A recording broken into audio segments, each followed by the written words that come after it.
Bon, bismillah wa salam alaikum. Donc je suis d'abord très heureux de vous recevoir dans ce bureau, de saluer cette initiative des étudiants. Donc elle va dans le bon sens de l'organisation de vos activités qui ne doivent pas être exclusivement consacrées à la formation scientifique, parce que vous devez étendre votre cadre scientifique et culturel en vous intéressant à d'autres domaines que votre formation propre. C'est comme ça que vous construirez votre carrière. Bon, maintenant, si vous avez des précisions à demander, je vais essayer de vous répondre au mieux. Les raisons qui ont poussé l'école de biotechnologie, si vous voulez, de Constantine à être créée sont vraiment multiples. C'est d'abord l'évolution scientifique et technologique du monde, qui a vu émerger dans ces 30 dernières années de manière fulgurante les biotechnologies avec des perspectives quasiment vertigineuses. Et pour vous donner un exemple, les États-Unis et la Chine ont fait des chiffres d'affaires par le biais de leur industrie en biotechnologie de l'ordre de centaines de milliards. Et ils envisagent de démultiplier ces chiffres-là, qui peuvent déjà nous paraître mirobolants. Alors bien évidemment, l'Algérie ne peut pas se permettre d'être absente dans ce domaine.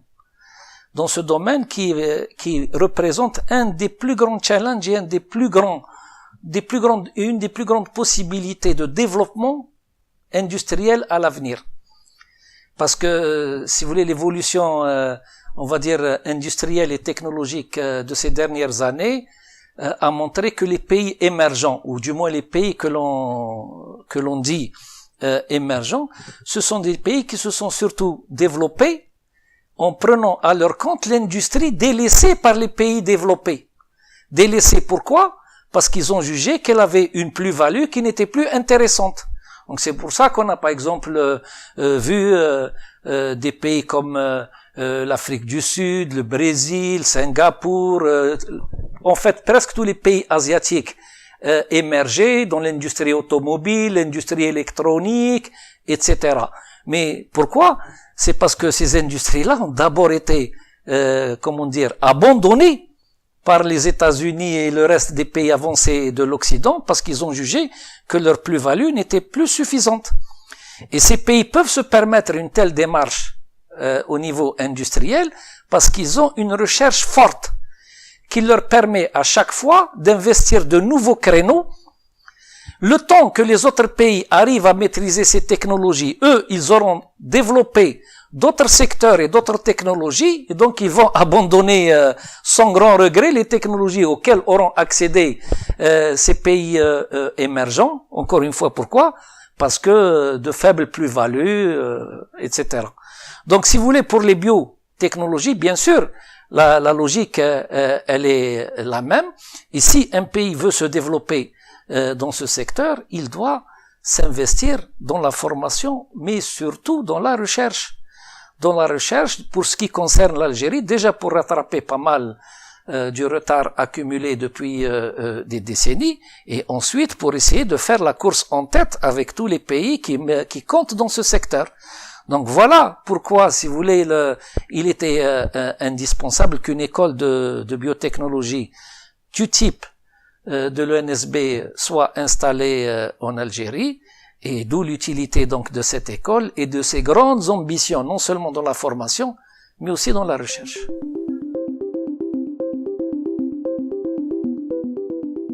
Comme dirait l'autre, vaste programme, vraiment. Parce que si vous voulez, il y a beaucoup de confusion en ce domaine, parce que si on revient à l'étymologie du terme, la biotechnologie, c'est l'application de la biologie, quoi. Donc il y a d'abord cette interprétation-là, et souvent on confond aussi la biotechnologie avec les biosciences. Bon, si on revient à l'étymologie, donc si vous voulez, la biotechnologie existe depuis des milliers d'années, puisqu'il y a déjà 9000 ans où on faisait des boissons alcoolisés en fermentant un certain nombre de substrats. Il y a 5-6 000 ans, on faisait déjà du pain levé, donc on faisait déjà travailler les micro-organismes pour lever le pain, donc c'est de la biotechnologie. Même notre mère et notre grand-mère, et peut-être même nos épouses, en faisant du pain levé à la maison, elles font de la biotechnologie. Mais en fait, il y a une définition beaucoup plus récente de la biotechnologie que personnellement je partage, parce que maintenant, si vous vous renseignez un petit peu, vous allez voir qu'il y a à peu près une douzaine de définition des biotechnologies. Moi, celle que je préfère personnellement et qui résulte, si vous voulez, des progrès fulgurants et de leur application, donc de la biologie moléculaire et du génie génétique des années 70 et puis qui se sont beaucoup développés dans les années 80 et qui ont rencontré des applications significatives dans le domaine industriel à partir des années 90, c'est celle qui veut dire que c'est, si vous voulez, c'est les applications dans le domaine de la création de produits, de services, par une application d'un système biologique ou de ses composantes. Donc voilà en gros la définition moi que je préfère des biotechnologies et qui recoupe d'ailleurs beaucoup la définition qu'on donne l'ONU par exemple.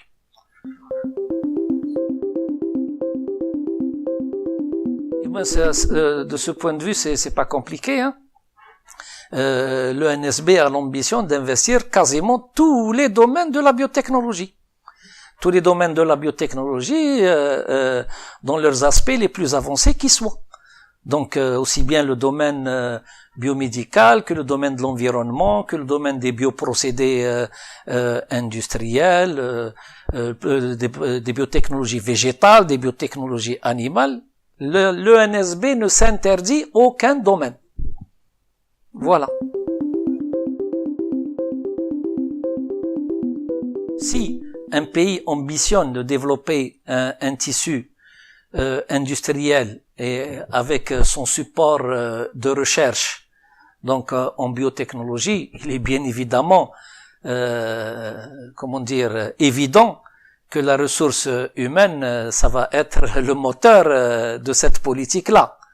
Donc à cet égard, la formation que prévoit de donner le NSB, bien sûr, est destinée à répondre à ces besoins-là.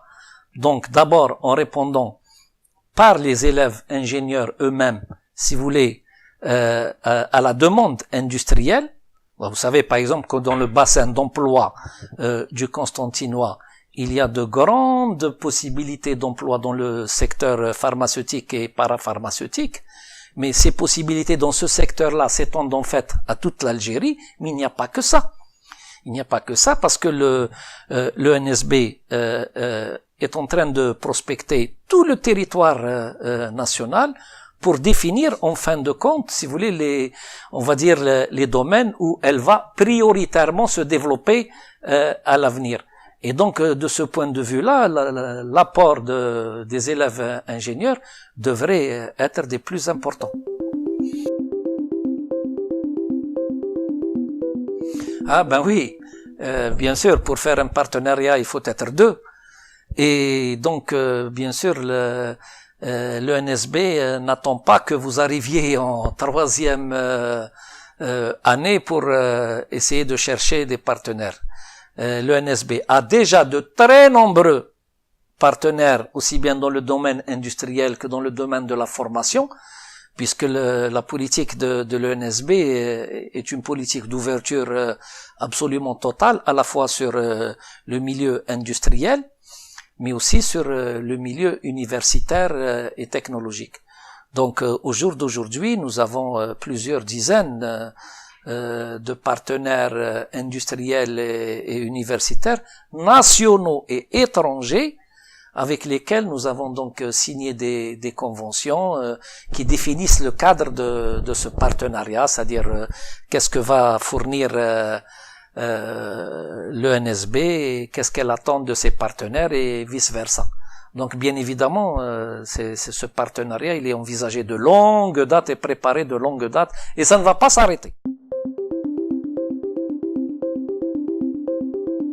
Les stages, si vous voulez, dans la politique de formation de l'ENSB, au même titre que les formations qui sont faites par ailleurs dans le domaine de l'ingénierat, elles sont basées sur des applications. Elles sont placées sur des applications. C'est-à-dire que notre souhait est de former des ingénieurs praticiens. Donc, qui seraient opérationnels dès la fin de leur cursus. Bon, effectivement, il y a des stages de formation qui sont prévus tout le long du cursus à partir de la 3e année. Autrement dit, à partir du début du cycle ingénierat. Ces stages, d'abord, il y en a plusieurs et ils sont de différents degrés et doivent répondre à différents objectifs.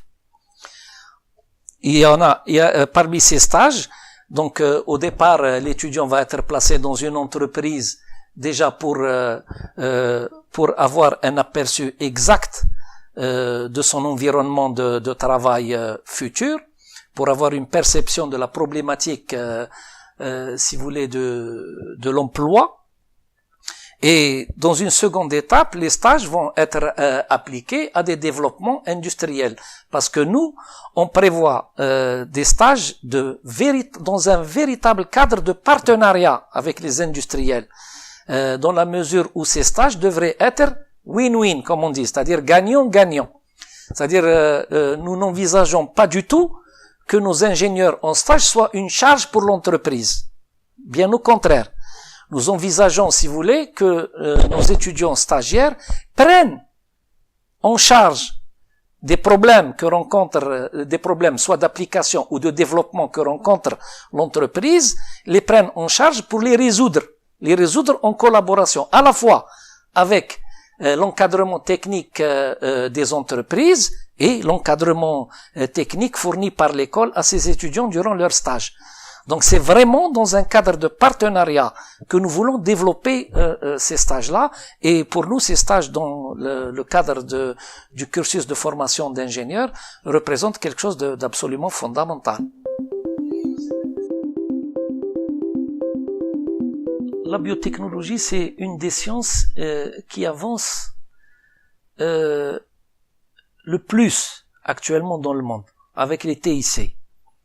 Et elle est perçue comme, avec les TIC aussi, comme, si vous voulez, le domaine au développement futur le plus important. Donc c'est vraiment une croissance exponentielle de ces biotechnologies. Alors déjà, actuellement et depuis des décennies, la biotechnologie fait ce travail dans les stations d'épuration, par exemple. Parce que dans les stations d'épuration, sur quoi sont basés les processus d'épuration des eaux usées par les boues activées, par exemple? C'est sur un processus de biotechnologie. Pourquoi? Parce que dans les stations d'épuration, si vous voulez, le process ne fait qu'accélérer ce que la nature sait faire d'elle-même durant des semaines. Par exemple, au lieu de laisser une eau usée s'auto-épurer pendant plusieurs semaines, si vous voulez, dans les stations d'épuration, ce processus donc de plusieurs semaines est contracté en quelques heures par un processus de biotechnologie. Mais là ne s'arrête pas la biotechnologie. Parce que maintenant, par exemple, dans les sols pollués, par exemple, par les hydrocarbures aromatiques qui sont très très difficiles à dégrader et autres, on parle maintenant de mycoremédiation. C'est-à-dire qu'on ensemence ces milieux-là dans des conditions précises, etc., de champignons définis, on arrive à les dépolluer. Ça, c'est quelques exemples que je viens de vous donner, mais c'est loin d'être exhaustif, c'est pas les seuls.